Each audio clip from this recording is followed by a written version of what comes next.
All right, so in the last video we had left off with this example. We're looking for the angle between these two polynomials and the standard inner product on P2. Now, if you remember, the standard inner product on any polynomial space Pn is very, very similar to the dot product. What we do is we multiply the corresponding coefficients and then sum the result.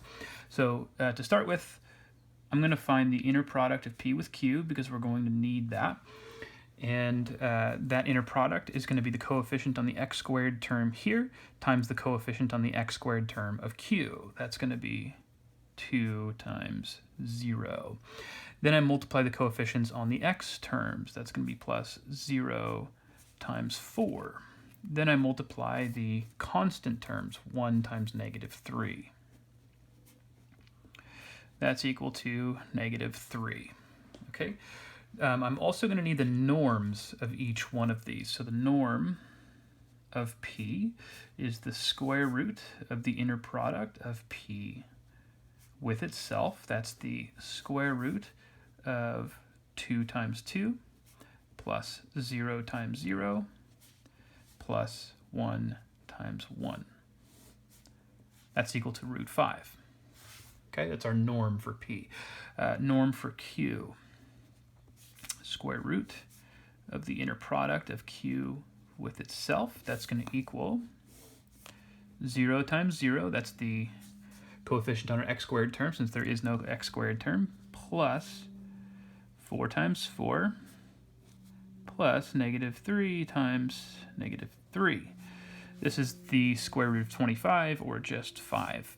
So we can find the angle now using that formula. Theta is equal to the inverse cosine of our inner product of P with Q, which came out to negative 3, divided by the product of these two norms, 5 root 5. We're going to keep things in radians. This comes out to approximately 1.842 radians. Okay, now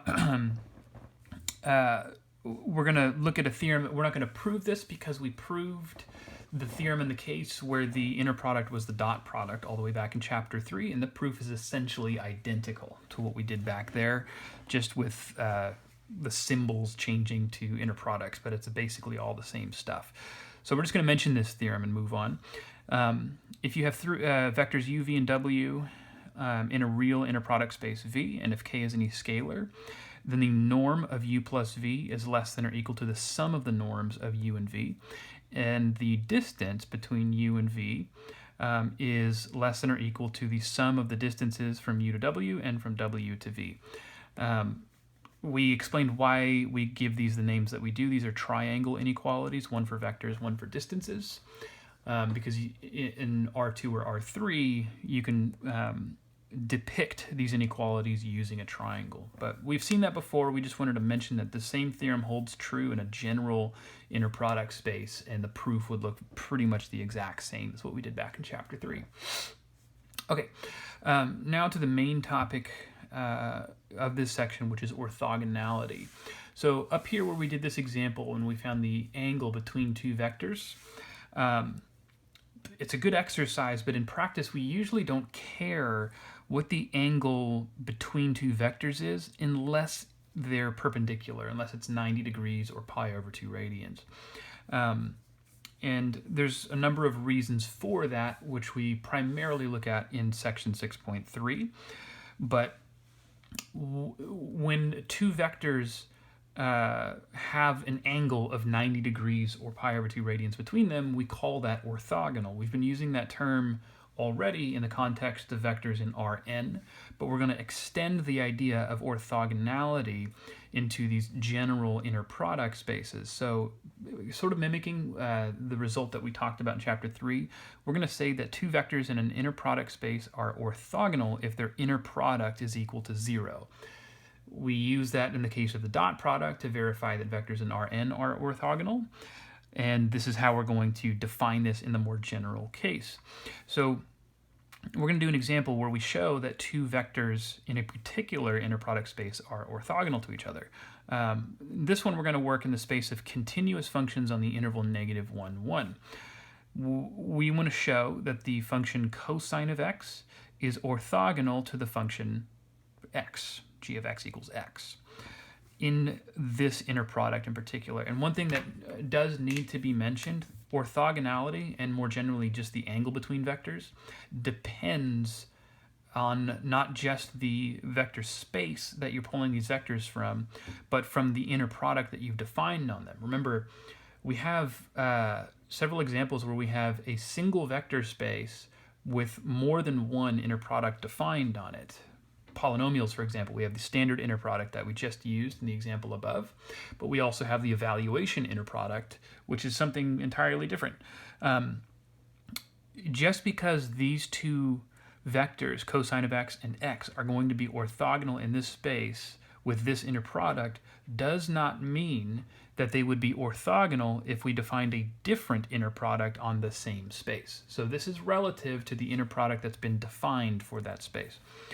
Okay, now how do we show that these are orthogonal? Well, what I want to do is show that their inner product is equal to 0. But their inner product, defined the way that we've defined it here, would look like this: x cosine of x dx.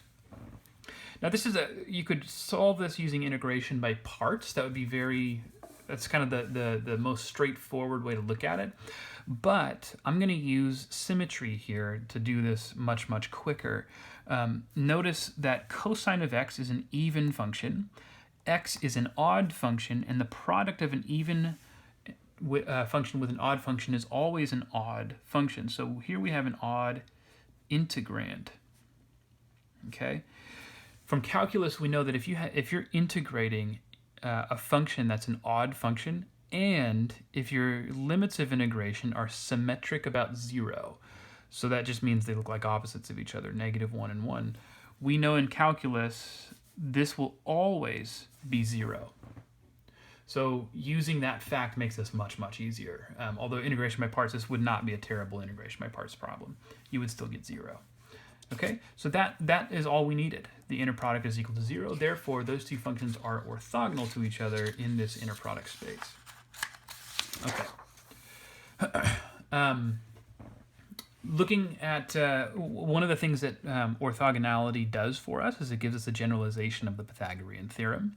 We proved one generalized version of this in chapter 3, where the vectors could have come from Rn for any n, but we're going to generalize this even more to show that the Pythagorean theorem holds in any inner product space. So let's read this first, make sure we understand what the theorem says. If you have two vectors that are orthogonal, they have to be orthogonal for this to work. Then the sum of the square of the norm of the sum of those vectors. Oops, this is actually a typo. This should be equals. Even better is equals than an inequality. It's more informative.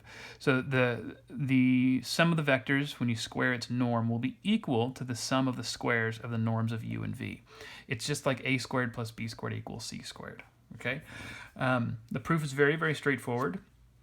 If I start on the left-hand side of this equation right here, if I look at u plus v, its norm squared, we know that that's the same thing as the inner product of u plus v with itself.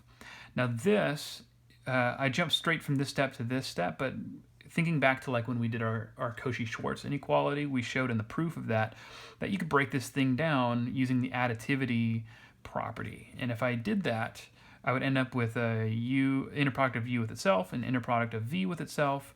Those are both equal to the this norm of u squared and this norm of v squared. And then we would have a couple of terms that look like inner product of u with v, giving us this middle term. The assumption that u and v are orthogonal, however, implies that this inner product equals 0. So this simplifies to the norm of u squared plus the norm of v squared, which is what we wanted to prove. Okay. Moving on, we want to talk next about orthogonal complements. This is something that we've already discussed, but again, it's been in the context of vectors in Rn, where the inner product is the dot product. This generalizes to these more general inner product spaces, however.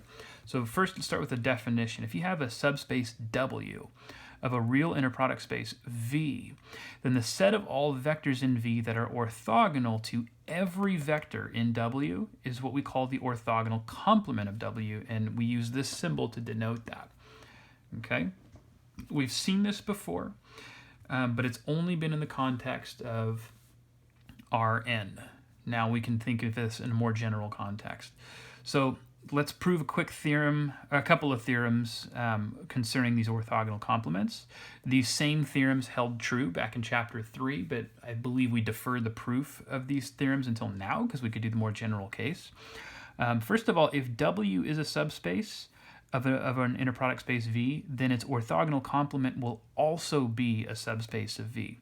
That's part A of this theorem. The second part of this theorem says that the intersection of a subspace with its orthogonal complement equals the set containing the zero vector.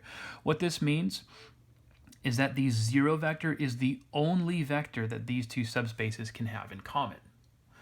So let's think about how we would prove this. Because the statement of this theorem is saying that something is a subspace of V, we would use our subspace test. The subspace test, normally we just think of it as saying, you know, that a subspace is closed under addition and scalar multiplication. However, you also do need to show that the subspace is non-empty before you do that. So there has to be something in there for us to be able to show that we have those closures. This will have the zero vector, and we know this because if you take the inner product of 0 with any vector in W, then you'll always get 0 because the inner product of 0 with anything is always 0. We showed that previously. So with that in mind, this shows that the zero vector is orthogonal to every vector in W, which means it would belong to the orthogonal complement. Okay, that establishes that the orthogonal complement has something in it. It's non-empty. So that allows us to pick some arbitrary vectors, u and v, in the orthogonal complement, and we're going to let k be any vector, or sorry, any scalar. What we want to show is that this is closed under addition and scalar multiplication. That is, we want to show that the sum of these vectors will also be orthogonal to every vector in W, and the scalar product, k times u, will also be orthogonal to every vector in W.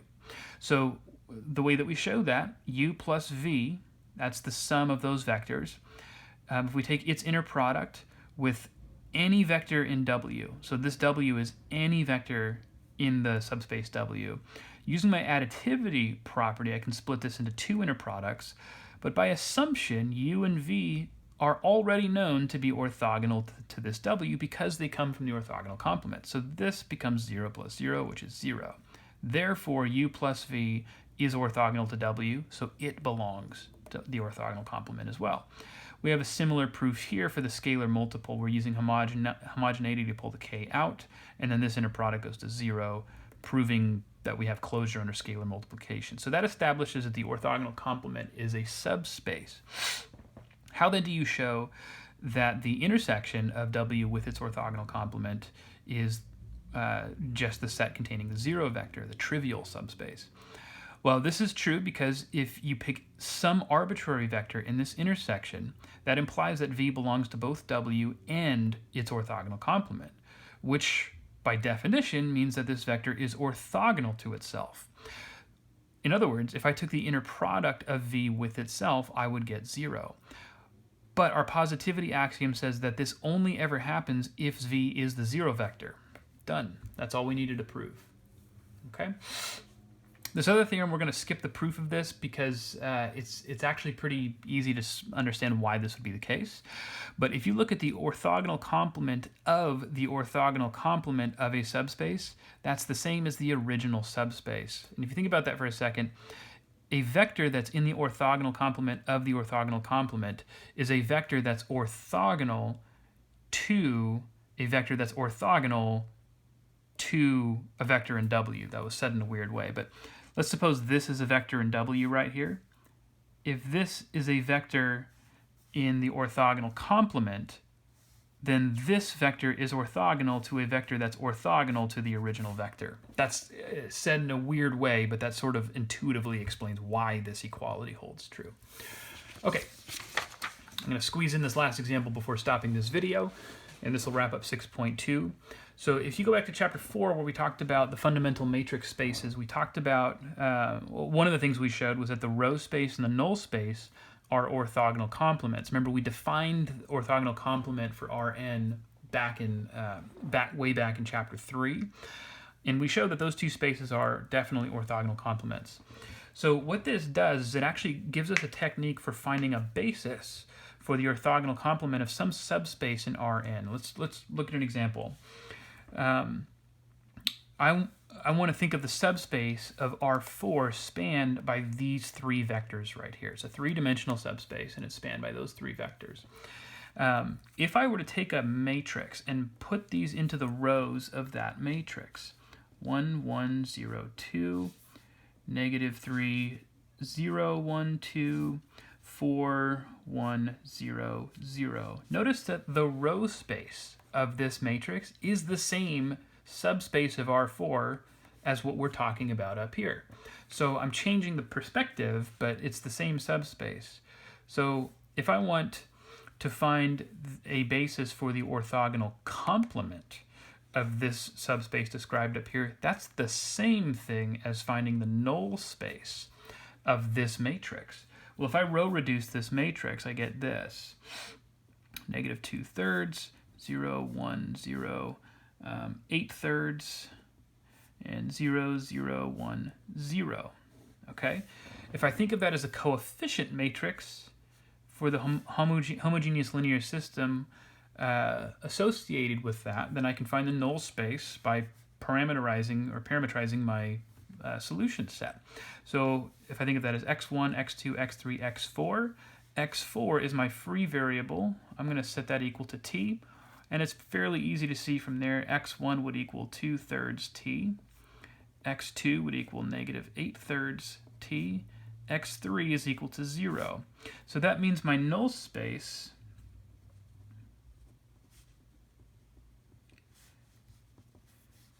is the set of all vectors of this form, t times 2/3, negative 8/3, 0, 1.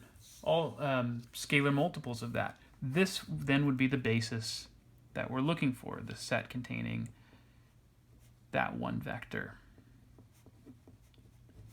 Okay? So it's an interesting application of that work that we did back in that, chapter 4 of row space and null space. Okay? So that's going to wrap it up for section 6.2.